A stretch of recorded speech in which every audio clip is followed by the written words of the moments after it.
Hey guys, welcome back to the channel. Going to do a little update on Gina today. I'm also going to show you something that you really need. You need this for yourself at your shop when you're working on something like one of these old projects. So saddle in, settle in, saddle up, whatever, and let's get to it. So just a little update on Gina. We're starting to get the interior to come together here. Flocked the dash on the car. This is the original dash. It was in great shape. Had some cracks and stuff in it, so I had to fill and fix some things. But I didn't really want to buy a new dash for this car. I wanted to kind of feel like the rest of the car, right? It's all antiqued and weathered. So I thought, well, let's just flock it. And that way we can drill some holes in it and not feel bad about drilling holes in a brand new dash. But anyway, here is kind of the look of the layout. I've got my Holley 5-inch digital dash. Also going to run the 3.5 so I can run multiple different gauge settings on here. This will kind of do the GPS, so I'll be able to see speed and some other key items. And then this I can set up to run probably boost level. Here's the little GPS module that comes with the Sniper 2 5-inch dash. So this is their little new 5-inch screen. It's tunable, so you can do anything you want to do, like on the 3.5, you can do on the 5, except it's got a little bit better display parameters to it. And it comes with a GPS module, which I needed, so that works. A lot of things still in the way here. We've got cables and stuff that still have to be routed, but for the most part, dash is looking good. You can see we're doing the drift brake. We got the battle boxes or the torque box reinforcements in the car. And also, what else? What else is new here? We've got new upper and lower control arms. We went ahead and cleaned up underneath here a little bit. And yeah, getting close. I'm still waiting on my brackets for my disc brake. Running a dual caliper SN95 Cobra setup. So the larger rotor, dual calipers. Got my brakes and everything, just waiting on these brackets. Once they get in, I can start building back the rear end and start really finalizing it. Something I wanted to show you guys today, show you what I've been using, and I've been using this thing a ton on this build, especially these older builds, these patina cars or anything that's older that you're going to be pulling off rusty bolts and parts and pieces that you're going to have to restore. So one thing that I've been using is this stuff right here, Evapo-Rust, right? So you can get this at, guess where? Harbor Freight Tools. I've also seen it at Home Depot, Lowe's, places like that. This stuff is pretty freaking amazing. It is a rust remover, but I tell you, there's a secret to this, and the secret is right here. This is also something you can get at Harbor Freight. It is a sonic cleaner with a heat function. A combination of the sonic cleansing action with heat, with this stuff right here, bar none, amazing. I'm telling you guys, if you're not doing this, you need to be doing this. It's crazy. I've taken things that look like I was going to have to throw them away that would not come back, and just the scale and rust that's on them. Put them in there for a few hours. When I get them back out, they look like they're brand spanking new. Don't believe me? I'm going to show you. So we're going to do a little before and after here, so you guys can see exactly what's going on in this thing. All right. So I've been cleaning so much stuff, I don't have a ton of rusty things around here to use for an example, but I found this. This is a tie down for your rear tire or a spare tire. This is out of the 81. It's out of Gina. A little bit old, right? She's over 40 years old. Got a little rust and junk on her. You know, you could go buy one. You could, clean this up with a wire brush, spend a lot of time doing that, whatever. Or what I like to do, we'll go through the whole process. Take a little of this stuff. Tool work.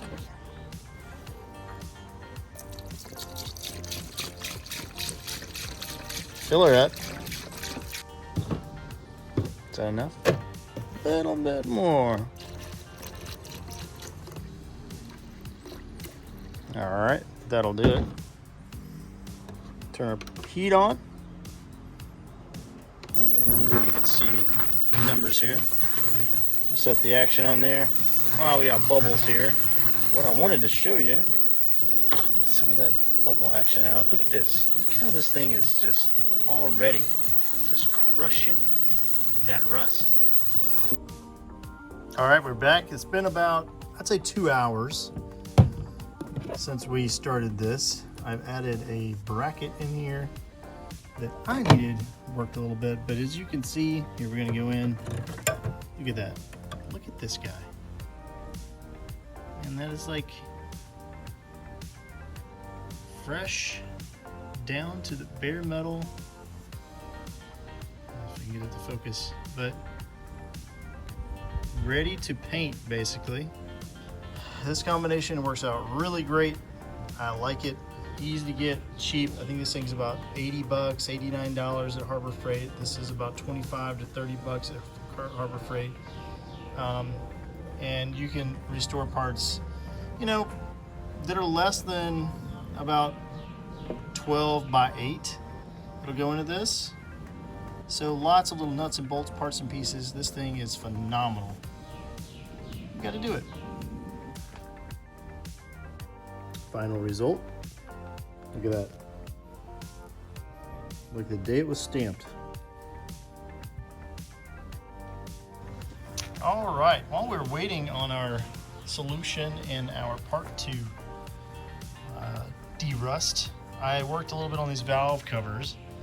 So I drilled my holes, and anyway, but I've got the positioning for the AN ports on the back of these done, the holes cut, and now we're going to go to the TIG welder and do a little tigging, see if we can get this system tigged up and ready to go.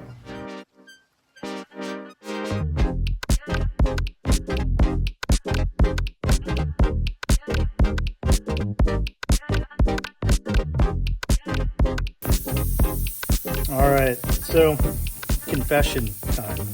Was TIG welding the bungs onto the valve covers, and I'm not the best TIG welder for aluminum anyway. I kind of get by. I don't lay dimes. I'm still in progress of working on my skill set there, but I know how to do it, and I feel like I'm competent in it.